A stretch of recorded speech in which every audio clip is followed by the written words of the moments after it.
Jamaah oh jamaah. Alhamdulillah. Alhamdulillahirrabbilalamin, kita masih di Islam itu Indah. Alhamdulillah temanya juga masih sama. Awas kalau selingkuh. Sudah diwanti-wanti itu ya. Awas kalau selingkuh. Awas ya. Memang kalau kenapa? selingkuh. Itu loh yang tadi yang sebelumnya.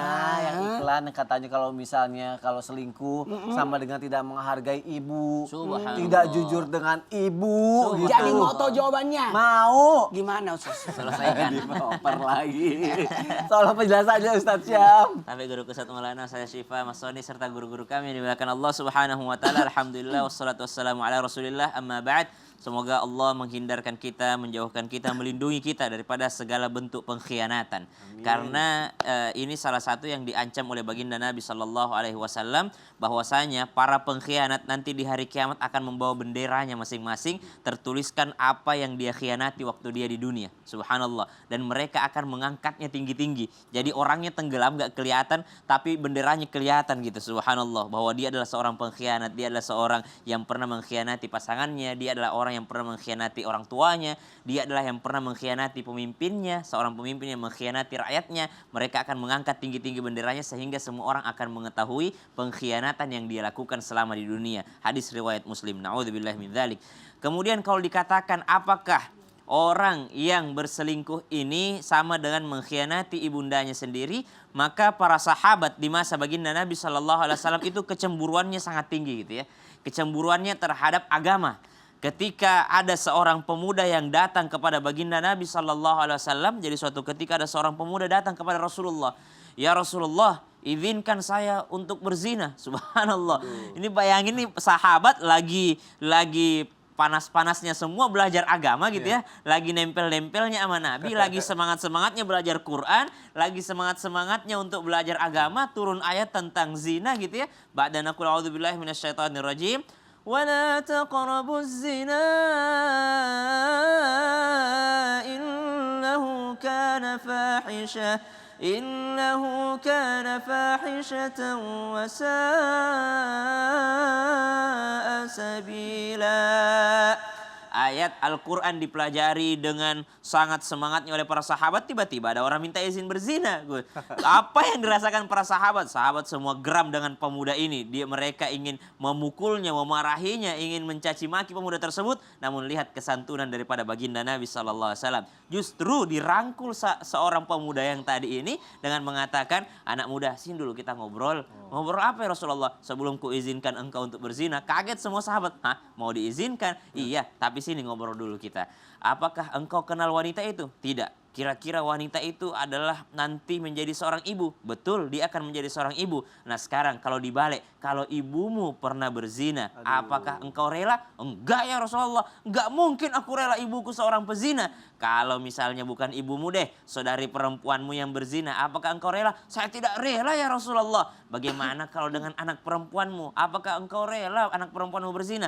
Tidak ya Rasulullah. Apakah engkau rela ibumu dizinahi oleh laki-laki lain? Enggak ya Rasulullah. Saya tidak rela. Begitu pula dengan wanita yang ingin engkau zinahi. Dia pun akan menjadi ibu dari anak-anaknya. Dia pun adalah seorang saudari perempuan dari saudara laki-lakinya. Dia pun adalah seorang putri daripada ayahnya. Begitulah yang ia rasakan. Maka dia pun sahabat yang tadi ini, laki-laki pemuda yang minta izin berzina, mengurungkan niatnya. Maka dari sinilah digarisbawahi bahwasanya seorang yang melakukan perselingkuhan, maka dia sama saja mengkhianati ibunya sendiri. Sebagaimana baginda Nabi SAW mengingatkan, jikalau engkau menzinahi seorang wanita, bukankah dia adalah seorang ibu dari anak-anaknya kelak? Maka subhanallah, cara Nabi mengingatkan seorang laki-laki agar tidak melakukan perselingkuhan dengan cara mengajaknya berbicara dengan baik. Jangan engkau lakukan itu karena engkau tidak mungkin menginginkan hal tersebut. Akhirnya laki tadi, pemuda tadi tersadar bahwasanya innahu kana fahisha, sungguh itu adalah perbuatan keji. Seandainya tidak keji, saya rela ibuku begitu. Seandainya tidak keji, saya rela putriku begitu. Seandainya tidak keji, saya rela saudari perempuanku begitu. Tapi hari ini aku mengakui bahwa itu adalah perbuatan keji, perbuatan buruk, sehingga aku pun tidak mau kalau ibuku berlaku demikian. Wallahu ta'ala alam. Jadi Ustaznya begini ya, berarti kalau misalnya ternyata niat niat ataupun kesempatan tidak bisa menghalangi kita untuk tidak selingkuh. Yang harus diingat adalah ibu kita atau anak kita aja gitu kali ya. Intinya jangan berkhianat Jangan kepada berkhianat, siapapun aduh. itu. Bukankah pernikahan disebut mitsaqan ghalidha, ikatan yang sangat kuat gitu. Aduh, Makanya saya tidak mau jawab. Subhanallah. Karena ini kaitannya tentang bagaimana perasaan kalau anak kita digituin. Iya. Kebayang nggak saya punya 3 anak perempuan? Geram kan? Jangan sabar, Ustaz, sabar. Mau bawa bendera sendiri, nanti jamaah ada di rumah, di akhirat. Enggak kan? Aduh. Tapi kalau masih ada kayak gitu juga gimana Ustaz Maulana? Kita harus, begini. Apa? Kalau ada yang mau masuk dalam rumah tangga kita, entah itu mau jadi anak atau mau jadi apa, menantu, Apa? lebih baik kita uji aja dia. Emang bisa diuji? Gimana cara ngujinya? Apakah bagus harus diuji dulu? Iya. Ya, gimana Cong? Kasih tahu caranya, cara Mau tahu? ngujinya gimana? Mau. Mau tahu? Mau. Apakah sebelum menikah harus ada tes? Dites Apakah dites dulu? Sanggup nggak untuk setia? Menarik sekali. Gimana caranya? Oke, baik. Mohon penjelasan. Izin Ustaz dan Iya. Ustaz Sipa. Dites. Ditesnya Ingat gimana nih? kepada semua jamaah, pernikahan itu bukan permainan. Karena pernikahan itu adalah ibadah dan menikah itu di dunia dan di akhirat. Siapa pasangan kita di dunia? Insya Allah kelak itu akan menjadi ratunya bidadari di sorga. Oh, Masya Allah. Jangan selingkuh. Dia selingkuh. Awas, jangan selingkuh. Awas, jangan selingkuh. Nah, dengerin, mohon maaf. Pertanyaannya, apa mesti dites dulu kesetiaannya? Kalau saya alhamdulillah aman. Dites. Udah dites? Bebas tes, verified. Karena waktu di pesantren saya bilang sama almarhum, saya suka kamu. Kalau kita memang berjodoh kita ketemu. Sudah. Nggak ketemu, 14 tahun baru ketemu. Masya Allah. Jadi adik kelas di pesantren. Iya. Ngalahin Rangga Cinta tuh. Iya dah. Purnama. Tahun ke-15 baru saya nikahi. 15 tahun loh. Masya Allah. Setianya aku. Masya Allah. Masya Allah. Maka Umi Nora itu aman. Udah ada tes. Apakah dalam dunia Islam ini, apakah dalam rumah tangga ini perlu ada tes? Jawabannya iya. Bukankah ada mahar? Ya. Bukankah ada mahar? Bukankah ada namanya lamaran, hitbah dan atau apapun namanya? Mohon maaf, ini bagian daripada proses. Bagian daripada proses. Bahkan ujian itu muncul.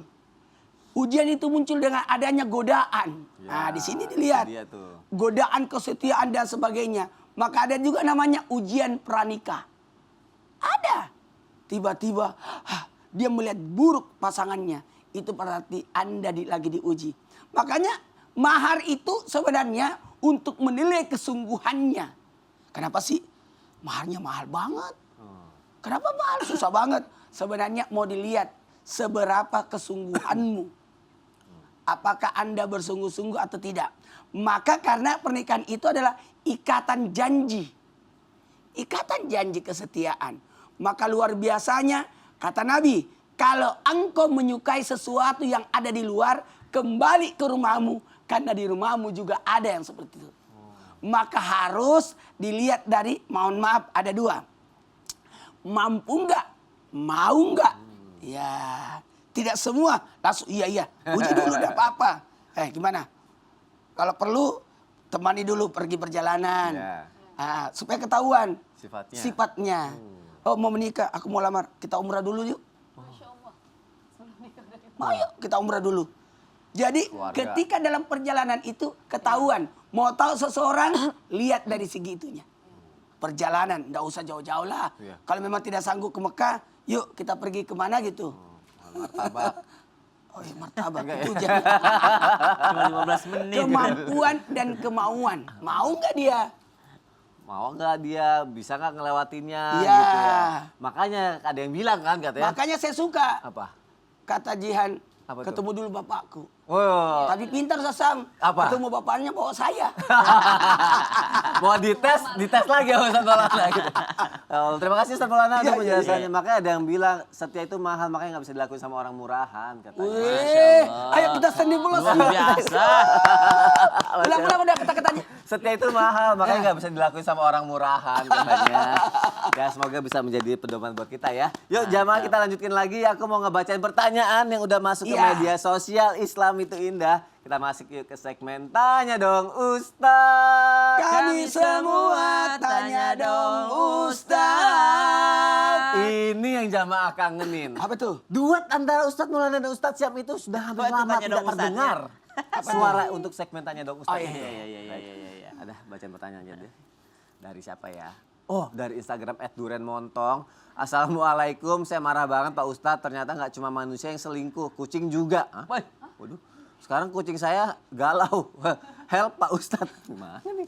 Tanyanya kucing. Ya Ustadz Maulana nih. Kalau binatang aja kita nggak suka dia selingkuh, apalagi yang namanya manusia. Ada apa sih? Ada gitu yang jawab Ustadz Maulana lagi mengenai kucing. Udah deh. Manusia Udah, jelaskan udah, binatang udah apa lagi? oper, udah Ya oper. udah, ya udah. Ada lagi di Instagram dari hamba Allah ya. Assalamualaikum Ustaz. Saya mau nanya apakah dari mimpi bisa tahu kalau pasangan selingkuh? Soalnya saya ngambek abis dimimpiin suami selingkuh. Gimana nih Ustaz Syam kalau yang ini? Aduh. Yang mimpinya pasti itu hanya mimpi para nabi, ya, hanya mimpi para nabi. Kemudian kita juga bisa mendapatkan mimpi yang benar. Biasanya mimpi itu terjadi di waktu sahur gitu ya, waktu antara jam 3 sampai masuk azan subuh. Biasanya Pantesan mimpinya Ustaz benar. Sam suka tidur di mobil menjelang Biar mimpi. Ya, mimpi-mimpi tersebut biasanya mimpinya benar. Tapi kalau mimpinya untuk memisahkan rumah tangga, pastikan itu adalah mimpi yang tidak benar. Kenapa? Karena itu adalah goal utama daripada para syaitan menggoda daripada ibadah pernikahan. Jadi Allah tidak mungkin mau memisahkan dua orang yang telah menyatu dalam ikatan halal. Kalau ibu bermimpi suami selingkuh, maka pastikan itu dari syaitan. Pastikan itu adalah godaan syaitan yang ingin membuat rumah tangga ibu terpisahkan. Subhanallah. Na'udzubillahi min dzalik. Maka kalau mimpi tersebut, pastikan itu adalah mimpi buruk dan Allah tidak akan mungkin memberikan petunjuk yang salah kepada manusia. Kalau mimpi-mimpi baik, itu adalah dari Allah Subhanahu wa taala. Kalau mimpi buruk, itu adalah daripada syaitan, dan juga syaitan ini bisa masuk karena apa? Karena terlalu banyaknya ibu berprasangka buruk terhadap suami. Wallahu taala a'lam. Semoga terjawab ya. Terima Siap. kasih Ustaz Syam. Sama-sama Mas Soni. Pertanyaan selanjutnya ada lagi dari Instagram hamba Allah. Assalamualaikum Ustadz, saya mau bertanya. Dulu papa saya pernah berselingkuh. Kakak-kakak saya suaminya juga pernah. Dan ada yang sampai sekarang berselingkuh. Waduh. Saya sudah berumah tangga 6 tahun. Alhamdulillah sampai sekarang suami saya tidak pernah selingkuh. Tapi saya seperti ada trauma tersendiri melihat keluarga saya ada yang berselingkuh. Pertanyaannya bagaimana saya bisa meyakinkan diri dan hati bahwa sampai saat ini suami saya tidak selingkuh. Karena saya merasa sangat ketakutan akan perselingkuhan terjadi pada pasangan saya. Doa apa ya Ustadz untuk selalu menjaga pasangan kita dari orang ketiga? Terima kasih banyak Ustadz. Wah ini panjang, penting dan harus dijawab melalui tausiah. Ustazah Sifa, silakan Terima kasih Ustazah. Mas Soni, Ustadz Syam, Ustadz Maulana, para guru-guru yang ada di rumah. Bismillahirrahmanirrahim. Pentingnya ketika kita mau menikah itu selektif dalam memilih pasangan. Kalau kita punya trauma, punya masa lalu yang tidak baik, ayah kita pernah selingkuh atau dari keluarga kita salah satunya pernah selingkuh, maka yang pertama harus kita lakukan berusaha untuk mencari orang yang tidak sama dengan keluarga kita. Ya, kalau bagusnya keluarga kita baik, cari yang baik seperti keluarga kita. Ada anak perempuan yang sangat sayang sama ayahnya karena menjadi suri tauladan, maka cari suami yang mirip sama ayahnya, baik dari segi akhlak maupun kepribadian dan bagaimana cara menghormati wanita.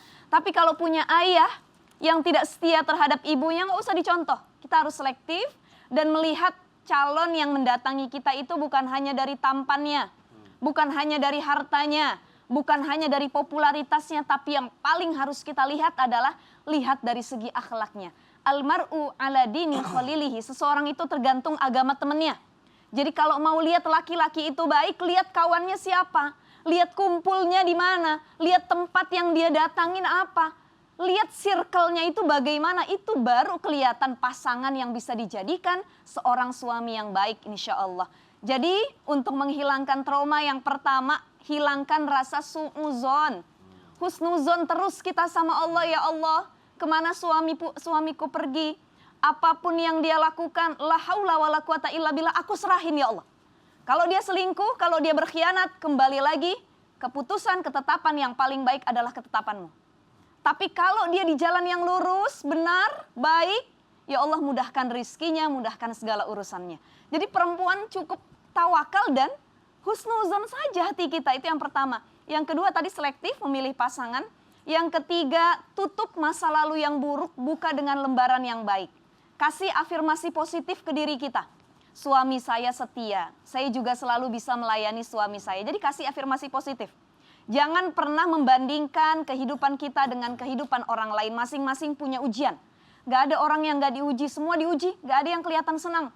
Di media sosial yang ditampakkan cuman yang indah aja. Gandengan tangan, jalan sama pasangannya, bareng-bareng dan lain sebagainya. Tapi kalau di belakang layar, gak sebagus yang ada di konten yang kita lihat. Jadi itulah kehidupan yang sesungguhnya.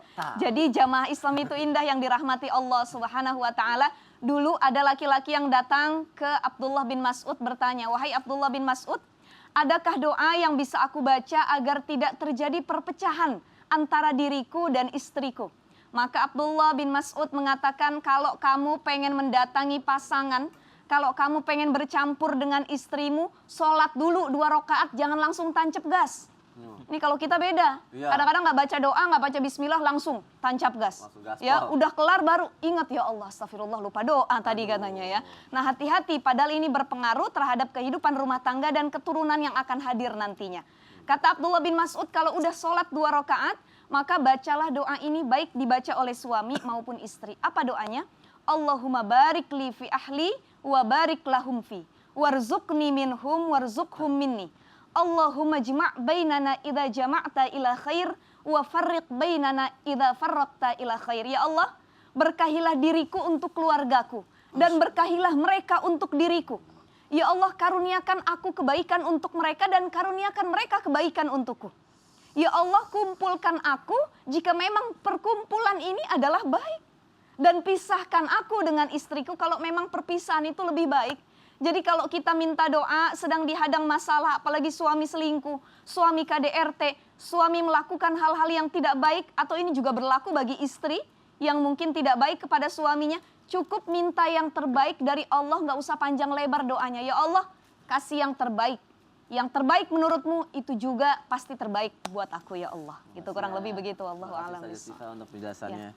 Selingkuh lagi, masalah selingkuh, aduh apalagi nih, aduh nggak mungkin juga nih, nggak mungkin lagi. Geleng-geleng, orang tuh kalau geleng-geleng zikir tuh, la ilaha illallah, la ilaha. Ini geleng-geleng ngedumel apalagi? Ngedumel apalagi? Enggak, ini ada pertanyaan gini nih. Aku baca ini. Nih, katanya nih emang, ini kenapa aku bilang nggak mungkin, katanya emang bener di zaman Rasul dulu pernah ada kasus perselingkuhan. Kan orang zaman Rasul kan orangnya taat semua, jadi kayak nggak mungkin gitu loh. Ujian kita sama ujian di masa Nabi SAW lebih berat Nabi SAW gitu. Karena Nabi kan datang untuk membawa cahaya di alam kegelapan. Jadi untuk merubah zaman jahiliyah menuju zaman yang terang benderang, subhanallah. Sebenarnya ada sih. Nah, karena selingkuh itu karena adanya kesempatan. Jadi waspadalah gitu ya. Bukan hanya karena niat, tapi karena adanya kesempatan. Waspadalah. Nanti dibahas aja sama Ustadz Syam ya. Waspada terus ya semuanya ya. Tetapi Islam itu indah. Jamaah, alhamdulillah. Dan juga ada pelakon.